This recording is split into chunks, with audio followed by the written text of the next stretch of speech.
Republicans certainly are facing a lot of backlash at town halls recently. Videos have been going viral of Republican officials leaving town halls early, being booed at, and even their constituents being dragged out.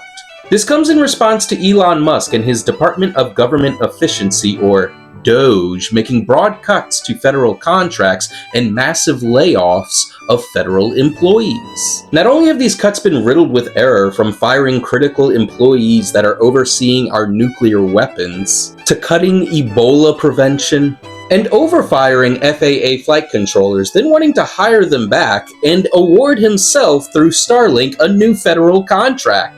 But also, near 40% of the cuts are expected to produce zero savings. But they sure will cost us millions in litigation. The corruption and mismanagement is so transparent that even Republicans are starting to take notice, and they're showing it at these town halls. So what can Republicans do about it? I don't know, maybe change direction and address the concerns of their constituents? Ooh, or maybe just not have town halls.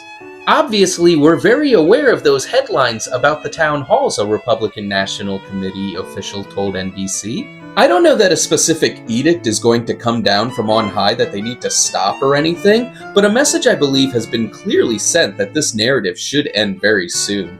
Probably the best way for that to happen is no more town halls. Elon Musk's work still has the administration's support, period. Sure does sound like they don't care what their voters think. Not to imply Democrats do either. If Republican lawmakers can't avoid interacting face-to-face with their own constituents, they should switch to tele-town halls, which would avoid press coverage, or they should at least vet attendees and block those opposed to the policies they're supporting. When pressed on this matter, senior advisor at the RNC, Danielle Alvarez, said, quote, "The president's policies are incredibly popular, and the American people applaud his success in cutting the waste, fraud, and abuse of their hard-earned taxpayer dollars." Pathetic AstroTurf campaigns organized by out-of-touch far-left groups are exactly why Democrats will keep losing.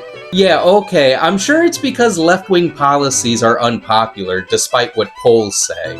And nothing to do with Republicans attempting to disenfranchise voters, such as Pat Proctor, the chair of the House Elections Committee in Kansas, who was recently exposed in a leaked video admitting to wanting to end early voting at the expense of rural voters. Please don't put this on Facebook or in the news.